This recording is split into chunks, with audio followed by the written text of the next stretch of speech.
Hey guys, welcome back to just a little quick video on the 944. So I deleted the washer fluid reservoir tank and the cruise control, and I wanted to shoot a video here and talk about just sort of the philosophy of, hey, maybe there's some things that you can do to your car to clean things up a little bit that are free, so just give your car a once over and look at things and decide, hey, maybe I can try to make things look a little bit cleaner, or balance things out a little bit more aesthetically, or even just give yourself a little bit more room to work with things that you're not necessarily utilizing. So the washer tank, which is kind of hanging out in the ground in the background over there, has been cracked since I bought the car. Like first weekend I bought it, or that it showed up, I tried to fill it, and just like my 83 fluid came gushing out of it. And it never rains here, and I don't drive the car enough to actually use it, so it's just been dead in there doing nothing for the past 4 years. So I decided to finally get off my butt and deleted that, got rid of it. Best tip that I can give you for that is, saw one video, and I'll have to try to go back and find it and link it. But if you're gonna do this, the way to do it is to loosen everything and take a lot of stuff out and then push it down and out from underneath. And you can kind of wiggle it and finagle it out that way. So that was a super helpful tip that I just wanted to reiterate and kind of share. As far as cruise control goes, it's sort of funny about cruise control. A lot of people either love it or hate it, and I'm in the camp of hating it. I don't trust cruise control in modern cars, right? Like I don't want the robot. I don't want the computer. I don't care how much, I don't care if you put LiDAR and radar and sonar. I don't care if it's like Batman levels of technology in your car. I'm not trusting it. It's not like flying on autopilot where you've got 5 different GPSs tracking your location and whatever else, and you have, time to correct it. I don't like it. So I don't even use it in modern cars, let alone 40-year-old cars with cable actuated, servos that physically hold the gas pedal down.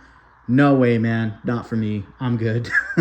So deleted that module. I now have the real estate to do a Lindsay fuel pressure regulator here set up if I want to in the future, which would be nice considering some of the performance upgrades that I'd like to do later on down the road. But yeah, I think overall that cleans up the engine bay a bit. There's still a whole hell of a lot kind of going on over here. I think I need to start debadging things. I probably need to start, these stickers are a little bit much. I could probably delete those and just make things look a little bit cleaner.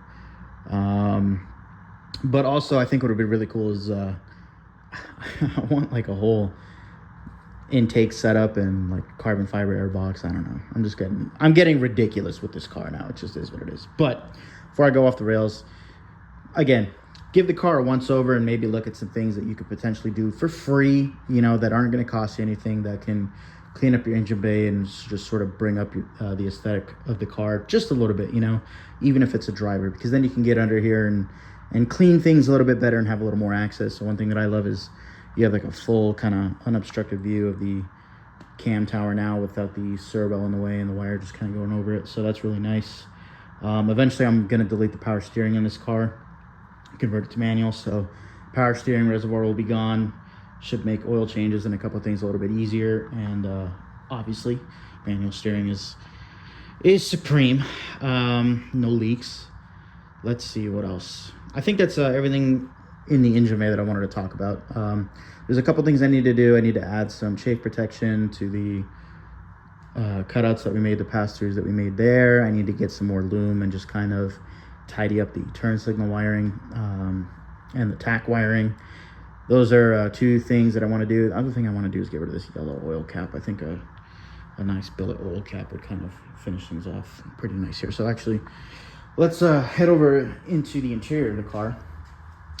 And technologically speaking, I'm pretty happy with everything's at, right? I don't really want to do more than everything that I've done as far as, gauges go or the radio or anything like that. Like this stuff is all pretty solid.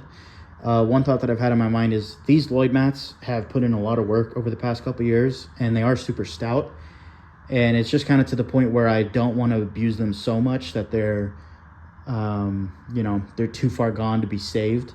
So I think one item that I'm going to add to the list in here is going to be a set of Redline track mats, and we'll keep the Lloyds for special occasions, maybe like you know, Porsche Club events or something like that. But I want to pull those out and preserve them, and then just kind of keep them safe, because the Porsche licensing with Lloyd ended years ago. So that's you can't get these anymore. So I've been taking them for granted a little bit, using them every day in the car, and so I think that's an item that can come out and be preserved. Other than that, I have some plans for the trunk area back here. I've got two big projects that are next to tackle, that are things that are not important for drivability. I did replace these hatch struts, actually. I was going to make a video on this, trying to replicate what I did with my early car, and this was actually a failed video. So without getting into too much detail, the Stabilus struts are obviously not the ones that you want. You want the Sachs struts, and as far as I could tell, those you can't get anymore. And so these are just Chinese kind of knockoff struts. They I don't recommend them. Don't do it. This was a little bit of a waste of money, but again, I was trying to get a video out of it. So we have some things to tidy up in here. I got to figure out how to get the defroster working, but the main reason why I wanted to come back here is because this trunk carpet needs to go. Trunk carpet needs to go. Not in the sense of like get thrown out, obviously, but I want to redo this and do a subwoofer panel cutout here, since I've now got the driving power in that head unit to do this. Throw a couple maybe 8-inch subs back here and do a whole audio setup, like just a little bit of a sleeper audio setup, and then MDF this out and add real hinges so that the carpet isn't flopping around, and recover it in some new carpet, in some better quality modern carpet, and have it just kind of blend right in, and tidy this up, and we'll see what happens with the rear seats here. But this is kind of the next area of the car to tackle. That would probably be a not too expensive project, but again, one of those things where it's like, even if you weren't doing the subs, to just pull this carpet out, get some MDF, cut it out to the shape, and then, you know, just cover it in some fabric and make it look good and tidy. Get rid of some of this aging carpet and the wrinkles, and I don't know how, but dog hair and rocks and stuff are back here, which is real frustrating after vacuuming the car so often.